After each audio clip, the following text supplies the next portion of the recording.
Es un privilegio para mí estar contigo nuevamente en este espacio, Sapere Aude. ¿Te has preguntado cuál es tu elemento? Si no te suena, no te preocupes, porque de eso vamos a platicar el día de hoy en este capítulo. Y la premisa justamente del autor, que es Ken Robinson, o Sir Ken Robinson, porque fue nombrado caballero por la reina Isabel II, ¿sí? La premisa justamente del elemento es que tenemos que enfocar, ¿sí?, nuestro talento con nuestras pasiones. Es decir, ¿para qué eres buena o bueno? Y en este caso, pues, ¿qué te entusiasma, ¿no? O qué te emociona hacer, que tiene mucho que ver con la pasión, ¿no? Es decir, que puedas en verdad vivir y disfrutar, pero siendo plenamente consciente lo que haces, porque también el resultado es cómo lo haces. Entonces vamos a platicar de este libro, El Elemento, y bueno, al final vas a responder la pregunta, ¿no? ¿Cuál es tu elemento? Pero bueno, como sabes, la dinámica, como lo hemos hecho, cito algunas ideas textuales y después te llevo a la reflexión, precisamente tomando algunos conceptos que pueden ser muy relevantes para que vayamos construyendo, en este caso, sobre todo, una toma de decisiones, me parece que también mucho más responsable en el día a día. Primera cita textual, dice Ken Robinson: las niñas y los niños tienen una confianza asombrosa en su imaginación. Esto lo decía también Albert Einstein, el físico alemán en el siglo XX, ¿no? Él decía que lo único más poderoso que el conocimiento era la imaginación en tiempos de crisis. No sé si es algo que estemos viviendo ahora, ¿no? Una época como de incertidumbre o de cambios. Pero tú piénsalo.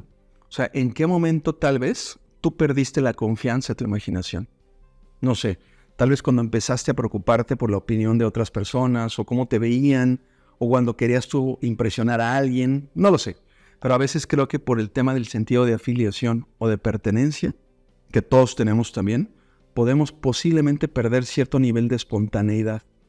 Y tal vez ahí vaya la imaginación también, porque tal vez tú misma o tú mismo, yo lo he vivido, en ocasiones nos reprimimos, pues porque buscamos una aceptación social, o queremos agradar, o queremos quedar bien. Entonces, creo que esta es una excelente premisa, esta confianza que las niñas y los niños tienen en su imaginación, y que probablemente como adultos en algún momento dejamos de confiar tanto, ¿no? Pero bueno, vámonos a la segunda idea del autor. El tema principal es el talento, cuando estamos hablando del elemento. Y las preguntas dice: ¿te conoces a ti mismo o a ti mismo? Digo que es una idea como muy socrática, ¿no? Y la segunda, ¿te has respondido la pregunta de qué quieres y de cómo lo quieres? Piénsalo. O sea, ¿qué es lo que yo quiero, no? ¿Qué es lo que tú quieres? ¿Cómo te ves en, no sé, 3, 5, 10 años? No sé, cada quien tendrá un marco de tiempo, ¿no? Pero me parece que es mucho eso. Porque también la siguiente reflexión sería: si sabes qué quieres, la pregunta es, ¿qué estás haciendo ahora para lograrlo?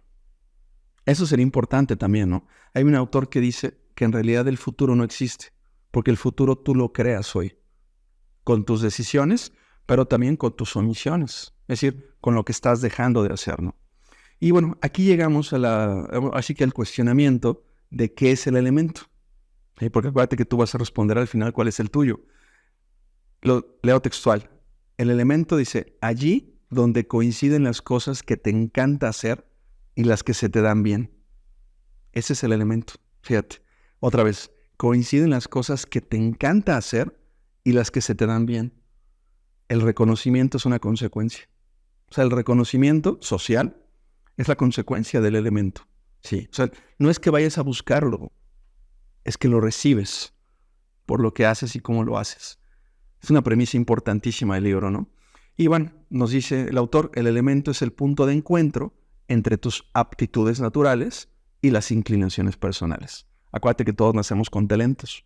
Lo importante es identificarlos, porque teniéndolos claro, sobre esos talentos puedes construir no solamente una vida profesional, o sea, una trayectoria, un empleo, sino también la parte personal. Y bueno, tal vez una pregunta lógica sea: ¿por qué hay gente que no encuentra su elemento? O sea, ¿te lo has preguntado? O sea, si es claro el elemento, a ver, ¿qué me apasiona y qué se me da bien? ¿Por qué habrá gente que no lo encuentra? Y el autor nos propone 3 cosas. Escúchalas muy bien. La primera limitación, dice: nuestra propia comprensión de nuestras posibilidades. Tal vez no te conoces tanto a ti misma o a ti mismo como tú lo crees, ¿sí? Podemos sobreestimarnos o subestimarnos. Incluso es un tema de autoestima. Segunda limitación, nuestra comprensión de cómo todas esas posibilidades se relacionan de manera integral. Esto básicamente es un pensamiento sistémico. Es decir, cómo vamos relacionando diferentes capacidades o piénsalo de esta forma. Tal vez aprendiste algo en la secundaria o en la prepa que tú pensaste que nunca te iba a servir y tal vez ni siquiera te acordabas de manera consciente, pero probablemente ahorita es un conocimiento que estás aplicando en la arquitectura, en el diseño, en la administración, en la gestión de gente, en la profesión que te dediques, en la docencia, si eres ama de casa, si eres estudiante ahorita. O sea, como dijera Steve Jobs, hay que conectar los puntos, pero los puntos solo se conectan hacia atrás. Entonces me parece que tendríamos como que reflexionar y relacionar qué es todo lo que hemos hecho como una trayectoria, y estoy seguro que hay cosas que nos van a servir y que posiblemente ni siquiera recuerdas en este momento, ¿no? Y bueno, la tercera limitación es la escasa comprensión del potencial que tenemos para crecer y cambiar. Sí, ya hemos platicado en episodios anteriores, por ejemplo en el inmediato previo con Mariano Sigman, de cómo el lenguaje que utilizas contigo misma o contigo mismo puede llegar a determinar tu potencial. Si tú dices, ya soy muy grande para cambiar, o soy muy malo para aprender un segundo idioma, o soy muy flojo para hacer ejercicio, digo, no crean que todos son anécdotas personales, pero entonces tú reflexiónalo. O sea, ¿qué te estás diciendo y qué estás provocando con esas declaraciones que estás haciendo? Son sentencias. Es decir, si tú dices que no lo puedes hacer, no lo vas a hacer. No todo es negativo, evidentemente, pero creo que tendríamos que empezar a construir un lenguaje que sea mucho más positivo desde el diálogo interno. Acuérdate que ese es nuestro Pepe Grillo, y si te acuerdas de la película de Pinocho, estarás de acuerdo conmigo que todas y todos lo tenemos. Otra idea que nos da el autor, la cito textual: si no estás preparado o preparado para equivocarte, nunca se te va a ocurrir nada original. Fíjense qué frase tan poderosa, ¿no? Es decir, necesitamos, yo así lo veo, prepararnos para el error es aceptarlo. Es la equivocación, es decir, nadie es infalible, nadie es omnipotente, solo el Señor que está en los cielos, según la teología. Pero entonces, al final del día, tenemos que aceptar que somos seres humanos, que somos falibles, o sea, no somos infalibles. Entonces, tenemos que aceptar que al final vamos a equivocarnos. Y es un proceso de aprendizaje también, y es un proceso de mejora continua, porque estamos aprendiendo a hacer las cosas de manera distinta. Me parece que tendríamos que reflexionar sobre esto. Yo siempre digo esto en las capacitaciones que tenemos en la empresa, pero si cierras la puerta al error, cierras la puerta al aprendizaje. Así de sencillo. Entonces necesitamos aceptar el error. Sé que es muy fácil decirlo, pero al final sí es necesario aceptarlo como parte de un proceso incluso de crecimiento personal. Habrá decisiones y habrá aspectos donde al final no tengamos el resultado que queríamos, pero eso es parte también incluso de vivir o de ser seres humanos. Siguiente idea textual, dice, piensa de forma diferente. Un poco en esta idea de la originalidad. Sé curiosa o curioso, cuestiona, pregunta, revisa, averigua cómo funciona algo, o sea, desarma, ¿no? Comprende. O sea, me parece que eso nos puede ayudar. En ocasiones creo que damos muchas cosas por hecho. En ocasiones tal vez nos gana la soberbia o la vanidad. Puede ser la apatía o la negligencia. O incluso en ocasiones puede ser el tiempo. O sea, conozco personas que siempre andan corriendo de un lugar a otro. No sé si porque no se organizan bien en su gestión del tiempo, pero creo que también tendríamos que buscar ese espacio para bajarle un poco en ocasiones la velocidad o el ritmo y poder incluso disfrutar más lo que hacemos.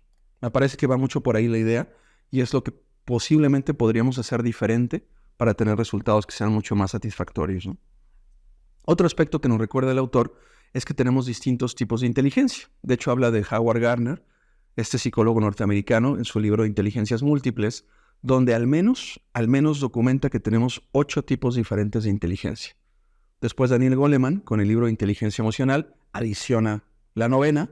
Pero entonces hay más. Ahorita incluso hay gente que habla de hasta 20 tipos de inteligencia. Evidentemente hay gente que será más capaz en una que en otra. Valdría la pena tal vez que tú pudieras ubicar, a ver, ¿cuál es tu inteligencia predominante? Porque incluso muchas veces sobre eso vamos construyendo. Aquí sí puede ser incluso una trayectoria profesional. No sé, por ejemplo, pienso en un arquitecto tal vez con una inteligencia espacial, o pienso tal vez en, no sé, alguien que maneje datos, estadísticas, números, inteligencia numérica, o tal vez alguien que, como profesores, como es mi caso, tengamos la inteligencia tal vez conversacional o interpersonal, de estar ahora sí que construyendo interacciones. Tenemos cada quien diferentes características o cualidades. Y esto lo relaciona con el siguiente punto que nos dice el autor, que es la autenticidad. ¿Qué tanto te permite ser tu propia persona? De hecho, el autor pone diferentes ejemplos, ¿no? Uno así como muy, muy central, habla de Matt Groening, la persona que crea Los Simpson. Digo, él dice cómo él reprobaba en la escuela. Es decir, ¿por qué? Porque al final él no encontraba su elemento. Es decir, digo, en ese momento como joven, tal vez no enfocaba bien y los profesores no le ayudaban, porque a veces creo que queremos estandarizar la educación, ¿no? Como que queremos, y quienes son profesores aquí seguramente me van a dar la razón, queremos que todos sepan lo mismo, en el mismo momento, evaluándolo con el mismo cuestionario o instrumento. Eso no es factible, es decir, habrá gente que tenga diferentes capacidades, habrá gente que aprenda más rápido que otra, y tú simplemente acuérdate ahorita un segundo, cómo te iba en la escuela. ¿Qué materias te gustaban? ¿Qué materias no te gustaban? Porque creo que eso tiene mucho que ver con el elemento.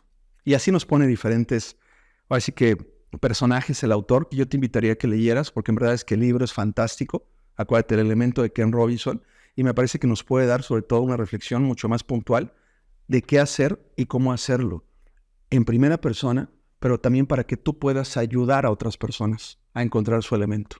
Creo que es un buen desafío para ti el día de hoy. Últimas 2 ideas. En uno de los capítulos que más me gusta, el autor habla de los mentores. Seguramente has escuchado hablar de la mentoría.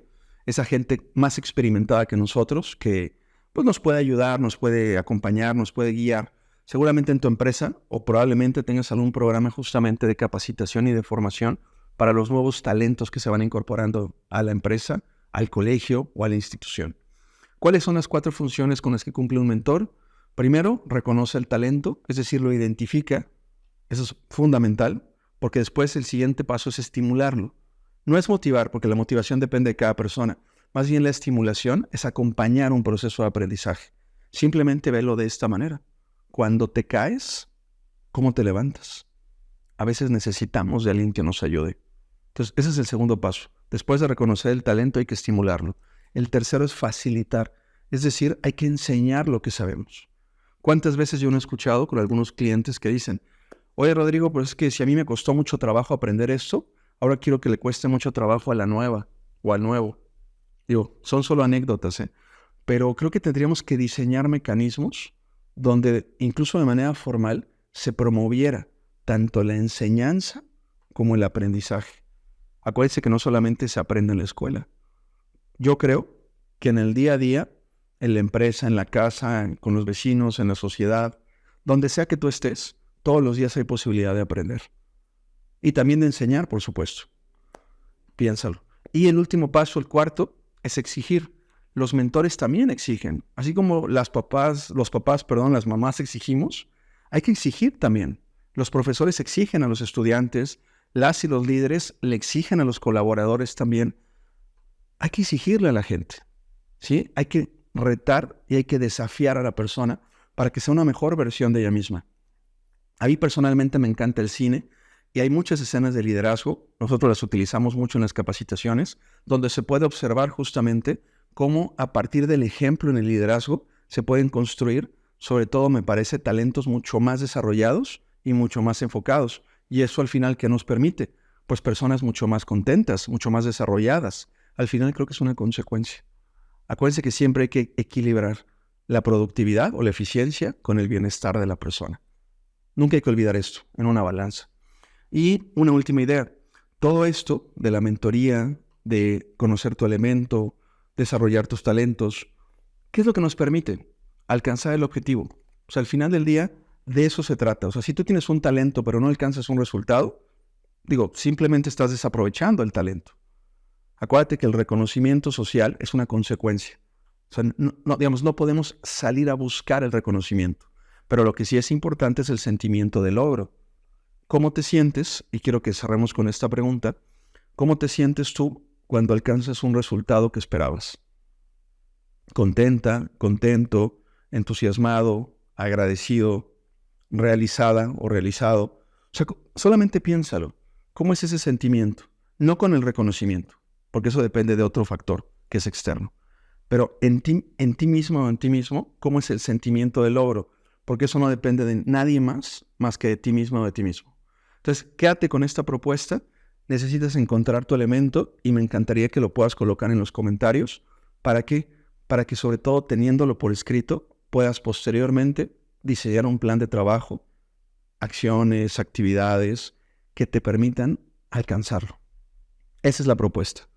Soy Rodrigo López, este es tu espacio, Sapere Aude, y sigamos aprendiendo juntos. Hasta la próxima.